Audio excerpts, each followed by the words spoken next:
আসসালামু আলাইকুম ওয়া রাহমাতুল্লাহি ওয়া বারাকাতুহু। শ্রুতি শ্রোতা বন্ধুরা, আশা করছি আল্লাহর অশেষ রহমতে আপনারা সবাই ভালো আছেন।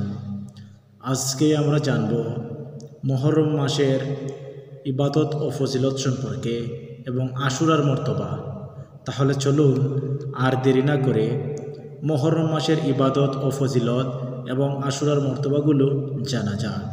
শ্রুতি শ্রোতা বন্ধুরা, মুহররম আরবি সনের প্রথম মাস, অর্থাৎ মুহররম হচ্ছে ইজরি সনের প্রথম মাস। এ মাসের একটি বিশেষ মর্যাদা রয়েছে। মুহররম শব্দের অর্থ পবিত্র বা নিষিদ্ধ, অর্থাৎ এ মাসে কোনো রকম ঝগড়া বিবাদ বা যুদ্ধ বিগ্রহ শরীয়তে নিষিদ্ধ। রাসূলুল্লাহ সাল্লাল্লাহু আলাইহি সাল্লাম এ মাসে কাফের মুশরিকদের বিরুদ্ধেও কোনো রকম যুদ্ধ বিগ্রহে লিপ্ত হননি। আর সৃষ্টি জগতের প্রধান প্রধান ঘটনাগুলি এ পবিত্র মাসেই সংগঠিত হয়েছে। আমরা সেসব উল্লেখযোগ্য ঘটনাবলীর যৎসামান্য বর্ণনা করছি। আশুরা মর্তবা। আশারা আরবি শব্দ, এর অর্থ 10। আশুরা শব্দটি উৎপত্তি আশারা শব্দ হতে। মুহররম মাসের প্রথম 10টি তারিখ সারা বিশ্বে আশুরা নামে পরিচিত, অর্থাৎ মুহররম মাসের প্রথম 10 দিন আশুরা নামে পরিচিত। এ তারিখটি মাহাত্ম্য এত বেশি কেন, তা ধারাবাহিক বর্ণনা করছি।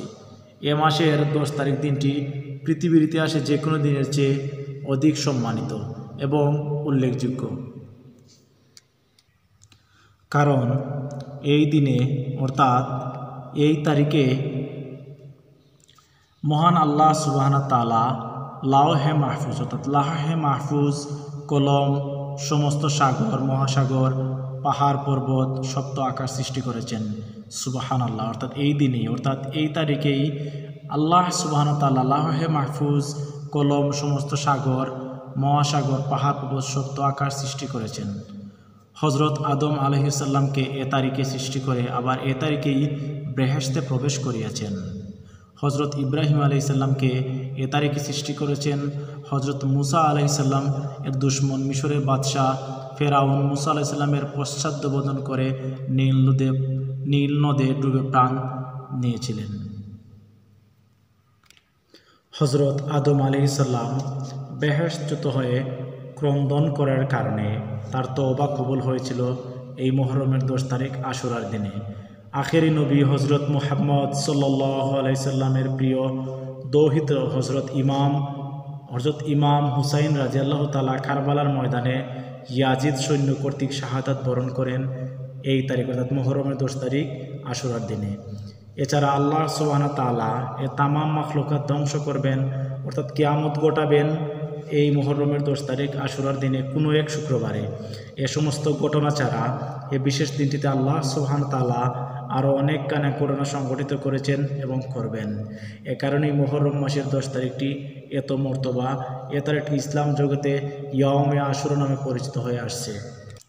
সুধী শ্রোতা বন্ধুরা, এই হচ্ছে মুহররম মাসের ইবাদত এবং ফজিলত এবং মুহররম মাসের 10 তারিখ আশুরার মর্তবা। আশা করছি আপনারা মুহররম মাসের 10 তারিখ আশুরার মর্তবাগুলো বুঝতে পেরেছেন এবং আল্লাহ পাক এই দুনিয়াতে জমিনে নবী রাসূল এবং হযরত আদম, হযরত ইব্রাহিমকে নিয়ে 10 তারিখ কী কী করেছিলেন ঘটনাগুলো বুঝতে পেরেছেন এবং আশুরার মর্তবাগুলো, বিশেষ করে মুহররমের 10 তারিখের ঘটনাগুলো খুব সহজেই বুঝতে পেরেছেন।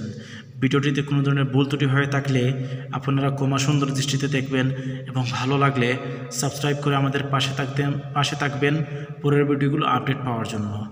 এই পর্যন্ত আপনারা সবাই ভালো থাকুন। আসসালামু আলাইকুম ওয়া রাহমাতুল্লাহ।